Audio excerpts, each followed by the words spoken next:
अस्सलाम वालेकुम एवरीवन। उम्मीद करता हूँ आप सब खैरियत से हैं। सर आज मेरा जो टॉपिक है वो है cost volume profit analysis. Sir ये मेरे पास बीएस सेमेस्टर 7 मैनेजरियल अकाउंटिंग का चैप्टर नंबर 5 है, that is cost volume profit analysis.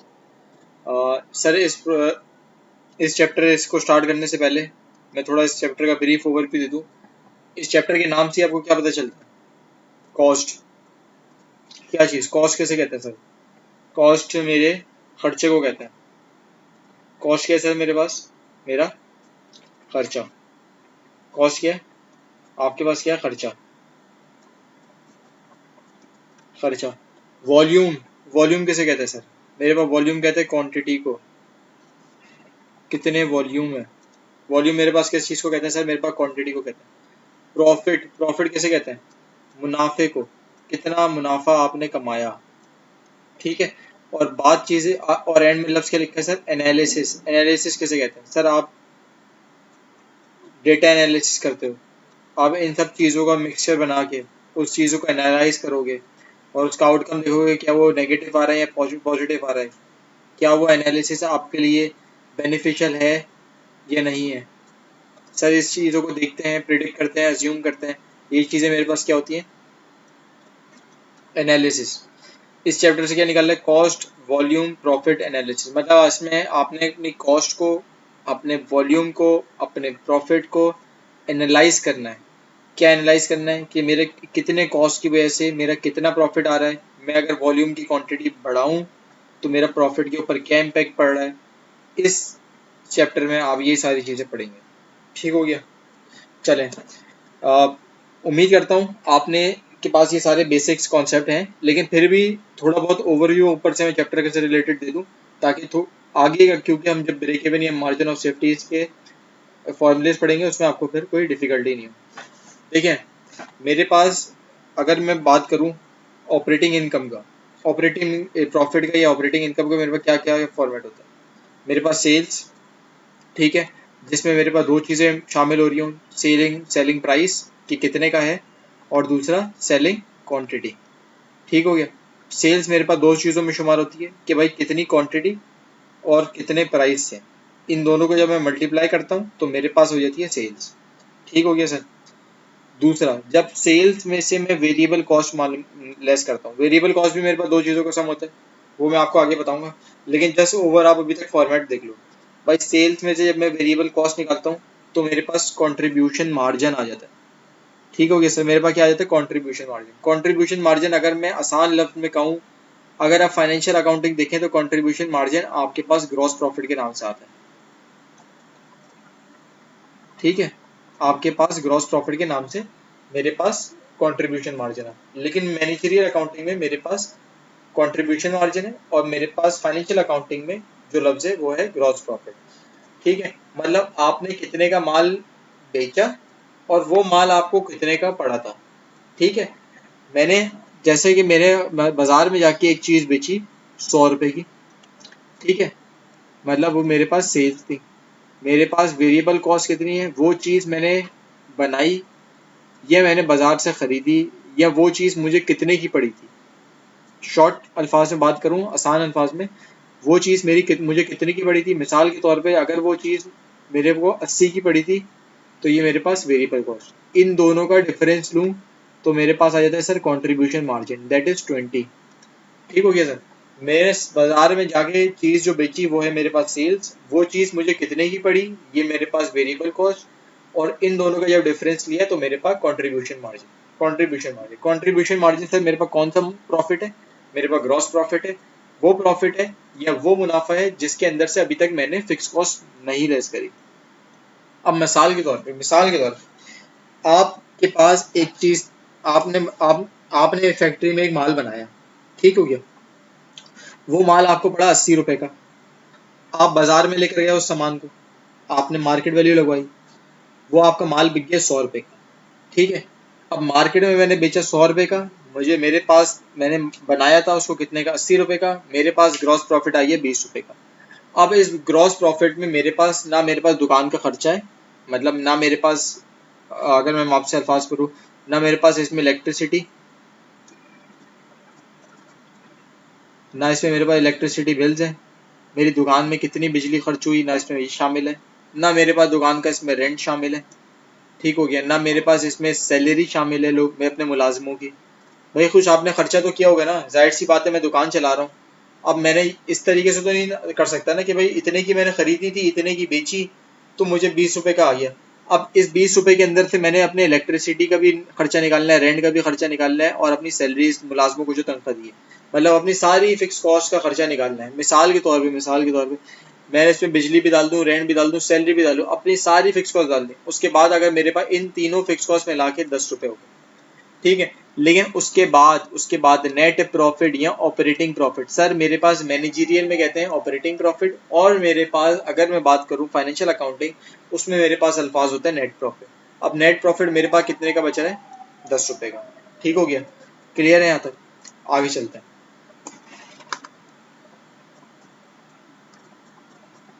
अब मेरे पास सेल्स जो होता है वो मेरे पास दो चीजों का ब्रेकअप होता है। एक आप देख रहे हैं सेल्स, उसने बोला सेलिंग प्राइस, सेलिंग प्राइस से मुराद ये चीज मार्केट में बेची कितने की। अब मैं मिसाल के तौर पे कर देता हूँ, सेलिंग प्राइस मेरे पास थी 10 रुपए, मतलब मैंने एक चीज बेची 10 रुपए।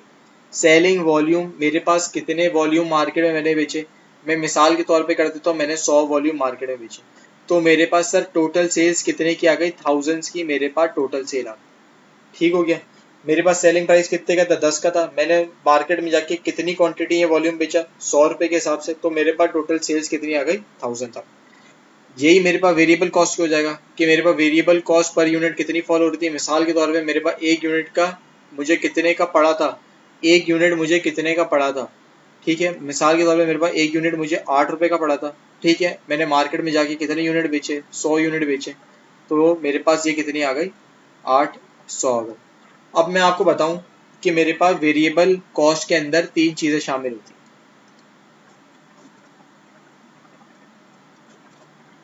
ये मेरे पास वेरिएबल कॉस्ट है। अब मेरे पास वेरिएबल कॉस्ट में तीन चीजें शामिल होती हैं। क्या चीज सर, मेरे पास वेरिएबल कॉस्ट में तीन चीजें शामिल होती हैं। एक तो लेबर, ठीक है। एक तो मेरे पास वेरिएबल ओवरहेड होता है,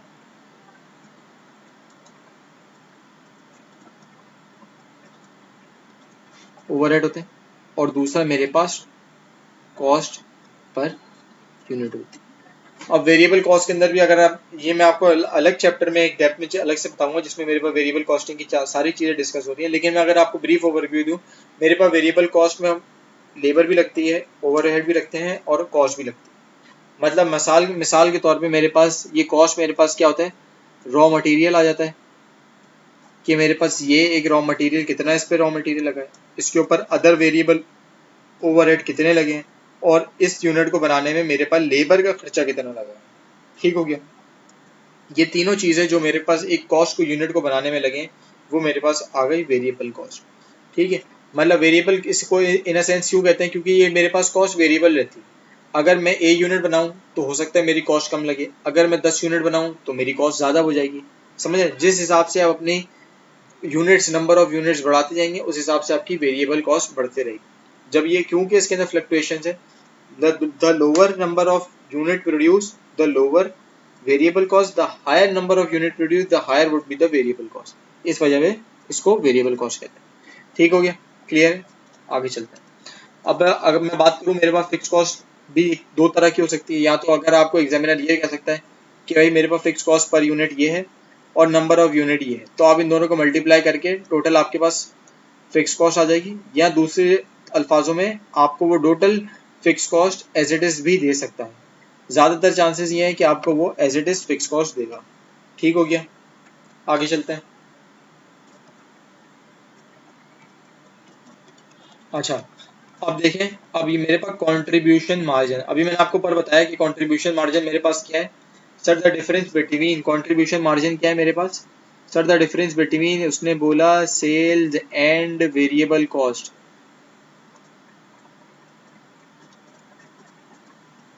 सर मेरे पास सेल्स और वेरिएबल कॉस्ट का जो डिफरेंस है उसे कहता हूं मैं कंट्रीब्यूशन मार्जिन। ठीक हो गया, मैंने कितने की सामान बेचा, वो मुझे कितने का पड़ा, उन दोनों का डिफरेंस लिया तो मेरे पास कंट्रीब्यूशन मार्जिन आ गया। अब आपके पास cost volume profit analysis chapter के अंदर मेजॉरिटी चीज़ें आपको रेशोज में पूछी जाएंगी कि भाई इसकी कितने नंबर ऑफ परसेंटेज बन रही है, इतना कितनी अमाउंट बन रही है, इसका क्या परसेंटेज टर्म्स बन रहे हैं, उस तरीके से। अगर मैं बोलूँ कि मेरे पास सी एम रेशो मतलब कॉन्ट्रीब्यूशन मार्जिन रेशो, अब कॉन्ट्रीब्यूशन मार्जिन रेशो याद रखना तुम दो तरीकों से निकाल सकते हो। एक तो ये है कि इन अमाउंट भी निकाल सकते हो और दूसरा ये है कि इन यूनिट्स भी निकाल सकते हो। एक मेरे पास ये भी निकाल सकता हूँ कि कंट्रीब्यूशन मार्जिन पर यूनिट कितना आया, मतलब कितने यूनिट बनाऊंगा कि मेरे पास कंट्रीब्यूशन मार्जिन पर यूनिट कितना आया। मिसाल के तौर पे जैसे कि मैंने आपको पर बताया था, पर यूनिट कंट्रीब्यूशन मार्जिन क्या था, 100 रुपये मेरे पास सेलिंग प्राइस, वेरिएबल कॉस्ट 80 रुपये, मेरे पास जो इन दोनों का कंट्रीब्यूशन मार्जिन आया वो 20 रुपये। अब मेरे पास इससे क्या निकलता है, यूनिट कंट्रीब्यूशन मार्जिन, मतलब पर यूनिट मेरा क्या कंट्रीब्यूशन मार्जिन आया। अब इसी को अगर मैं मल्टीप्लाई कर दूं, मिसाल के तौर पे मेरे पास 10 से मल्टीप्लाई बाय 10 से, तो अब ये जो मेरे पास आएगा 1800, इन दोनों का डिफरेंस जो लिया मेरे पास 200। अब ये जो कंट्रीब्यूशन मेरे पास मार्जिन आएगा ये मेरे पास इन अमाउंट आ रहा है, ये मेरे पास इन अमाउंट आ रहा है और ये मेरे पास इन यूनिट आ रहा है। मतलब पर यूनिट आपके पास क्या कंट्रीब्यूशन आया और मेरे पास पर यूनिट क्या कंट्रीब्यूशन आया इन अमाउंट टर्म। ठीक है, इन पीकेआर या इन अमाउंट। ठीक है, अगर तुमने कंट्रीब्यूशन मार्जिन का रेशियोज निकालना है तो वो किस तरीके से निकालोगे, contribution margin divided by sales. ठीक है, contribution margin divided by sales, याद रखना contribution margin divided by sales. ठीक हो गया। कंट्रीब्यूशन मार्जिन मेरे पास क्या होती है, sales minus variable cost. Sales में से मैं वेरिएबल कॉस्ट निकालूं तो मेरे पास कंट्रीब्यूशन मार्जिन आता है। उस कंट्रीब्यूशन मार्जिन जो भी तुम्हारा है उसको तुम डिवाइड करोगे अपनी सेल्स से, तो तुम्हारे पास आ जाएगा कंट्रीब्यूशन मार्जिन का रेशियो।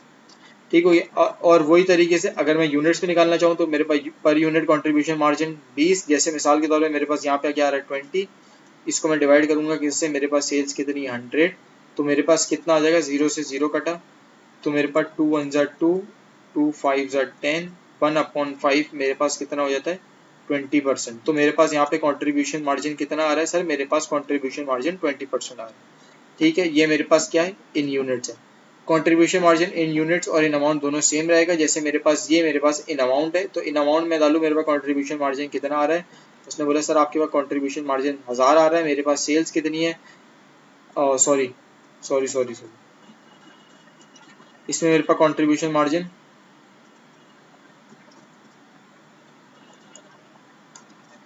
इसमें मेरे पास कंट्रीब्यूशन मार्जिन कितना आता था सर, अमाउंट वाली में 200 आ रहा था, ये रखा सर, यहाँ से मैं उठा के लाया हूँ, यहाँ पे 200 है।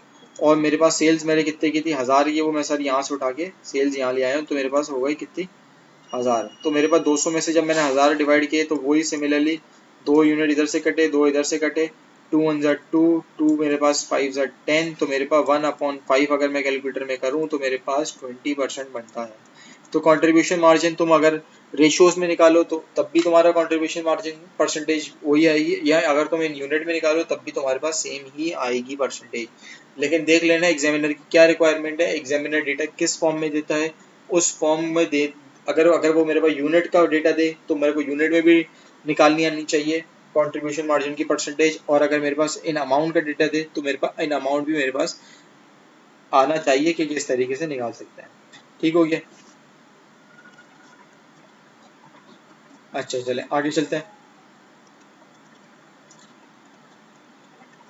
अब देखें मेरे पास instead of contribution margin, examiner कभी कभी आपको इतना कॉम्प्लेक्स डेटा दे देता है, या तो आपको खुद ही वो कंट्रीब्यूशन मार्जिन की परसेंटेज दे देगा, ठीक है, या वो आपको इस तरीके से परसेंटेज दे देगा कि भाई डेटा आपको इस तरीके से कॉम्प्लेक्स फॉर्म में दे देगा कि निकालो भाई कंट्रीब्यूशन मार्जिन की क्या परसेंटेज आएगी। तो आपको ये जो आपके पास स्ट्रक्चर है ये जहन में आपके फिक्स होना चाहिए। ठीक है,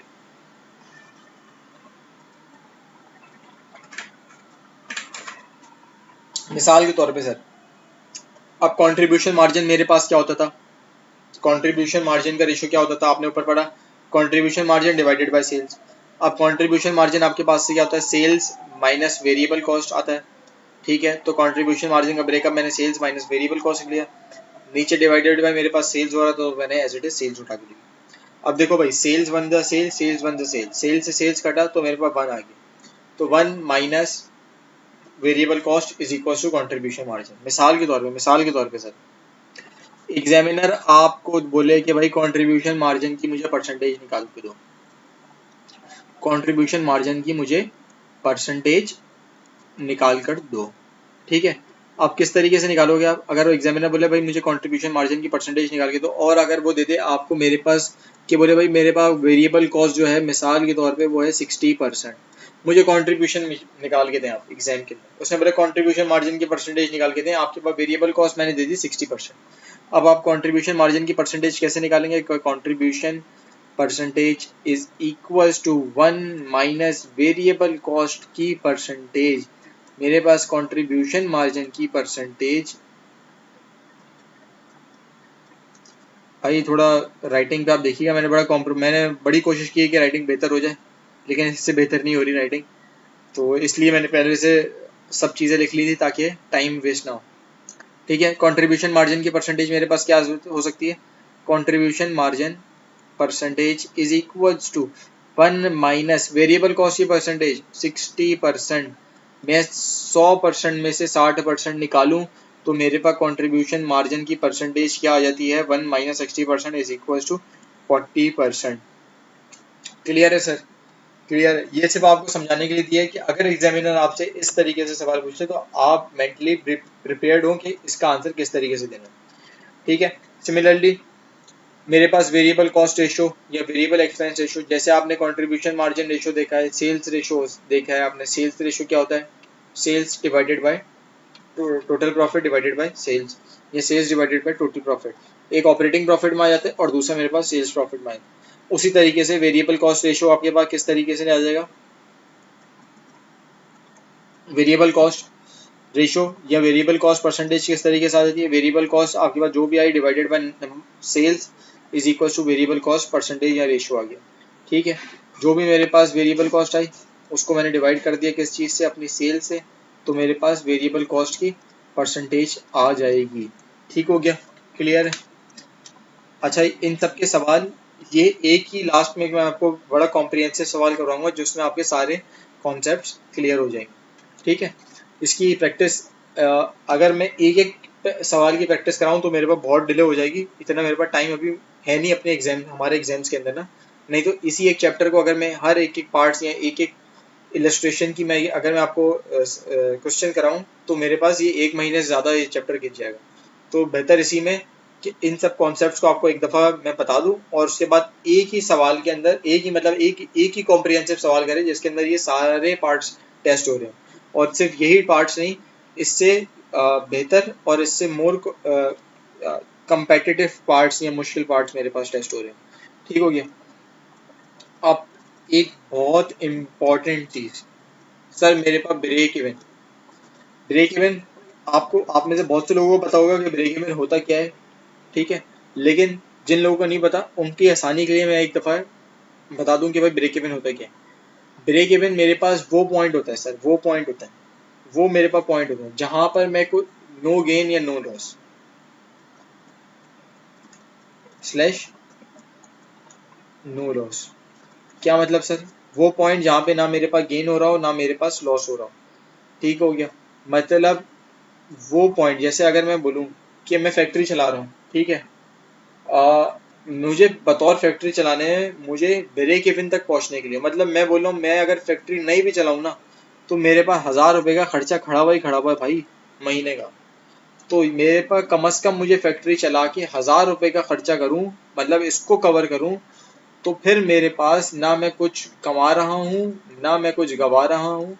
सिर्फ मिनिमम सिर्फ अगर 1000 रुपये कमा रहा हूँ और 1000 रुपये का मेरे पास खर्चा हो रहा है तो मैं ब्रेक इवन पॉइंट पे खड़ा हुआ हूँ। मतलब ना मैं कुछ कमा रहा हूँ ना मैं कुछ गवा रहा हूँ, ना मैं प्रॉफिट में हूँ ना मैं लॉस में हूँ, मैं जीरो पे खड़ा हूँ। तो break even point is equal to zero point, ये भी आप याद रख सकते हैं, ठीक है। ब्रेक इवन, अगर मेरे पास ब्रेक इवन पता चल गया अब आपको ब्रेक इवन क्या है, break even in percentage terms. अब वो बोले कि ब्रेक इवन की परसेंटेज निकाल के बताओ, तो आप ब्रेक इवन की परसेंटेज किस तरीके से निकालेंगे? अब ब्रेक इवन अगर मुझे परसेंटेज इन यूनिट्स में चाहिए, ठीक है, ब्रेक इवन आपके पास दो चीज़ों से आता है, या तो मेरे पास बता देगा भाई ब्रेक इवन यूनिट कि भाई फैक्ट्री के अंदर मैं 200 यूनिट बनाऊं तो मैं ब्रेक इवन पॉइंट पे खड़ा हूँ। मतलब अगर 200 यूनिट बनाऊंगा मैं फैक्ट्री के अंदर तो ना मैं मुनाफे में होऊंगा ना मैं नुकसान में होऊंगा, मैं जीरो पे खड़ा होऊंगा, ठीक हो गया।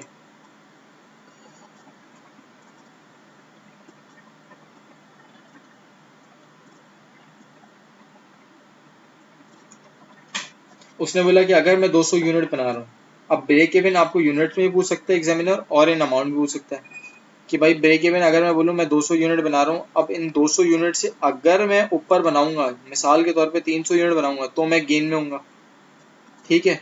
और अगर मैं 200 यूनिट बनाऊंगा, ओ सॉरी, अगर मैं 100 यूनिट बनाऊंगा,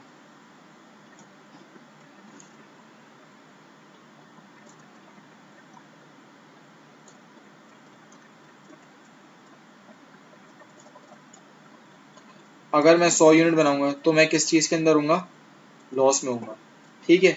तो ब्रेक इवन पॉइंट मेरे पास ऐसा पॉइंट है, जैसे 200 यूनिट बनाऊं तो मैं उन 200 यूनिट के अंदर ना गेन में हूँ ना लॉस में हूँ, ठीक है। अब ब्रेक इवन यूनिट्स में आपको किस तरीके से निकाल सकते हैं, तो टोटल फिक्स कॉस्ट डिवाइडेड मेरे पास कंट्रीब्यूशन मार्जिन, ठीक है, यूनिट कंट्रीब्यूशन मार्जिन, ठीक है। अब ये यूनिट कंट्रीब्यूशन मार्जिन निकालूंगा तो मेरे पास ब्रेक इवन इन यूनिट्स आ जाएगा। और सिमिलरली अगर मैं यूनिट कंट्रीब्यूशन मार्जिन की जगह मैं सीएम का रेशियो कंट्रीब्यूशन मार्जिन की परसेंटेज यूज करूंगा तो मेरे पास अमाउंट में आ जाएगी। ब्रेक इवन में अमाउंट में भी आ सकती है और यूनिट में भी आ सकती है। मिसाल के तौर पे अमाउंट का क्या कह रहा है कि 2000 रुपये, मैं 2000 रुपये कमाऊंगा तो मैं ब्रेक इवन पे हूँ, ठीक है। 2000 से कम कमाऊंगा तो लॉस में हूँगा, और 2000 से ज़्यादा कमाऊंगा तो मैं गेन में हूँगा, ठीक है। ये है ब्रेक इवन। अब एग्जामिनर सबसे ज़रूरी चीज़ कभी कभी आपसे कह सकता है कि भाई मुझे एक मिनट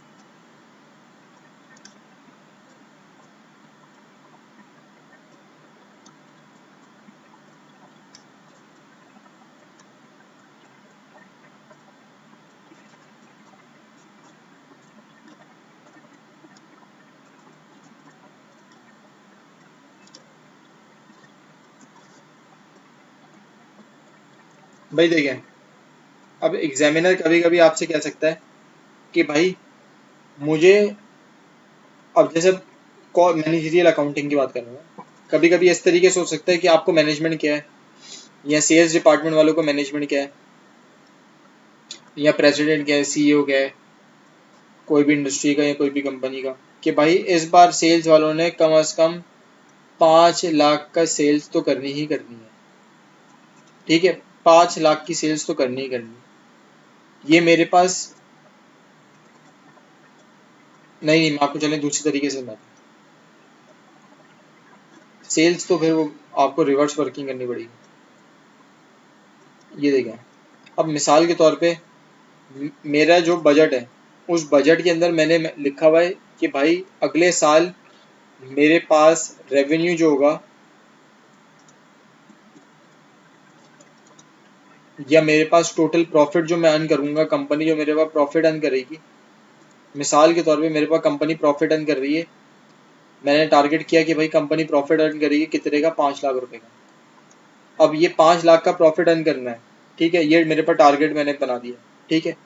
अब ये टारगेट इन्होंने दिया किस चीज़ को, सेल्स डिपार्टमेंट वालों को, डिपार्टमेंट वालों को। उनको कहा कि भाई कम से कम इस बार जो है हमने इस क्वार्टर में 5 लाख का प्रॉफिट तो अर्न करना ही करना है। अब सेल्स वाले क्या बोलेंगे कि भाई अगर मुझे 5 लाख का प्रॉफिट अर्न करना है तो मुझे सेल्स कितनी करनी पड़ेगी, क्योंकि सेल्स में से मैं निकालूंगा वेरिएबल कॉस्ट, मेरे पास आ जाएगा ग्रॉस प्रॉफिट, फिर उसमें से मैं निकालूंगा फिक्स कॉस्ट। इन सब चीज़ों को निकाल के कह रहे हैं कि 5 लाख रुपए आने चाहिए, तो मैं सेल्स कितनी करूंगा, तो ये निकालने के लिए टारगेट सेल्स कितनी, ये एग्जामिनर कभी इस तरीके से पूछता है कि आपको डिपार्टमेंट ने टारगेट दिया कि 5 लाख का प्रॉफिट अर्न करना है, ठीक है। अब उस 5 लाख के प्रॉफिट को अर्न करने के लिए कि आपने फोरकास्ट या टारगेट करना है कि आपने कितनी सेल्स करनी है, तो मेरे पास ये फॉर्मूला आ जाता है किस चीज़ के लिए, to calculate target sales. Target sales, अब इस टारगेट सेल्स के फॉर्मूले के लिए आपको एक डिपार्टमेंट टारगेट देगा कि मुझे कम से कम इतना प्रॉफिट अर्न करना है, ठीक हो गया, इस तरीके से। अब मुझे टारगेट सेल्स किस तरीके से निकलेगी, target profit plus fix cost divided by unit CM, या target profit plus fix cost divided by CM ratio, इस तरीके से, ठीक हो गया। टारगेट, मेरे पास टारगेट सेल्स का फॉर्मूला क्या है, कि टारगेट सेल्स का फॉर्मूला क्या है, टारगेट सेल्स का फॉर्मूला क्या है सर, उसमें बोला target profit plus fix cost divided by CM ratio, ठीक हो गया। Target profit plus fix cost divided by CM ratio, इन तीनों चीजों को रखूंगा तो मेरे पास क्या आ जाएगा, टारगेट सेल्स आ जाएगी। टारगेट सेल्स से मुराद क्या सर, मेरे पास टारगेट रेवेन्यू आ जाएगा। अब सेल्स दो किस्म की हो सकती है, या तो वो बोले टारगेट 10,000 यूनिट बेचने, या तो उसने बोला कि टारगेट 1 लाख की सेल करनी है, या 1 लाख का प्रॉफिट अर्न करना है, या 1 लाख का रेवेन्यू अर्न करना है। या तो टारगेट मेरे पास सेल्स इन यूनिट दे सकते हैं, या मेरे पास इन अमाउंट दे सकते हैं। अमाउंट से मैंने आपको क्या बताएगा कि आपने सीएम रेशियो की परसेंटेज रखनी है, और मेरे पास अगर वो यूनिट पूछे तो आपने क्या रखना है, उसने बोला मेरे पास सीएम पर यूनिट रखना है, कि मेरे पास कंट्रीब्यूशन मार्जिन पर यूनिट क्या आ रहा है। ठीक हो गया सर, क्लियर है। अब मार्जिन ऑफ सेफ्टी, एक मेरे पास दूसरा कॉन्सेप्ट आ गया सर, मार्जिन ऑफ सेफ्टी। ठीक है, अब मेरे पास सर दूसरा कॉन्सेप्ट है किस चीज का, margin of safety. Margin of safety क्या है, मार्जिन ऑफ सेफ्टी को अगर मैं बोलूं, मार्जिन ऑफ सेफ्टी आसान जबान में बोलूं, मेरा प्रॉफिट। सर ये पॉइंट था जहां पे आप लॉस पे थे, फिर एक पॉइंट आया, जिंदगी में खुशहाली आई, जिसे कहते हैं ब्रेक इवन पॉइंट। वो पॉइंट जहाँ पे आप कुछ ना अर्न कर रहे थे ना गेन कर रहे थे। अब वो पॉइंट जो मेरे पास ब्रेक इवन पॉइंट से आगे है सर, ग्रीन पॉइंट है सर, मेरे पास खुशहाली वाला पॉइंट है, वो क्या है, मेरे पास मार्जिन ऑफ सेफ्टी। ठीक हो गया, ब्रेक इवन से पहले पुराना नुकसान था, ब्रेक इवन के बाद मेरे पास मार्जिन ऑफ सेफ्टी मतलब प्रॉफिट। ठीक हो गया, clear sir. Margin of safety क्या है सर, मेरे पास ब्रेक इवन से आगे, मतलब अपने ब्रेक इवन से आगे मैं जो भी अर्न कर रहा हूँ वो मेरे पास मार्जिन ऑफ सेफ्टी, मतलब प्रॉफिट प्रॉफिट प्रॉफिट, दो आसान जबान में बात करूँ तो प्रॉफिट। मार्जिन ऑफ सेफ्टी आप किस तरीके से निकालोगे, सेल्स माई लेस ब्रेक इवन, अपनी सेल्स में से आप लेस करोगे break even. Margin of safety किस तरीके से निकालोगे, अगर वो बोलेगे सिर्फ simple margin of safety in amount निकाल के देना है तो किस तरीके से निकालोगे sir, sales less break even. और अगर वो बोले कि margin of safety in term of percentage निकालना है तो वो किस तरीके से निकालोगे, मार्जिन ऑफ सेफ्टी, ये जो आपकी अमाउंट आई थी ना मार्जिन ऑफ सेफ्टी की, इसको डिवाइड करा देना किस चीज से, टोटल सेल्स से। ठीक हो गया सर, क्लियर है। इसके नेक्स्ट पार्ट की वीडियो में एक और वीडियो बना रहा हूँ, उसके नेक्स्ट पार्ट के अंदर मैं एक कॉम्प्रिहेंसिव सवाल करूंगा जिसमें जितने भी मैंने अभी तक कॉन्सेप्ट पढ़ाए ना ये सारे के सारे टेस्ट हो रहे हैं। ठीक है सर, अगर इसके बाद भी आपको इसमें कोई भी क्वेरी हो या कोई भी मसला हो आप मुझे व्हाट्सएप कर दीजिएगा। ठीक है, थैंक यू, अस्सलाम वालेकुम।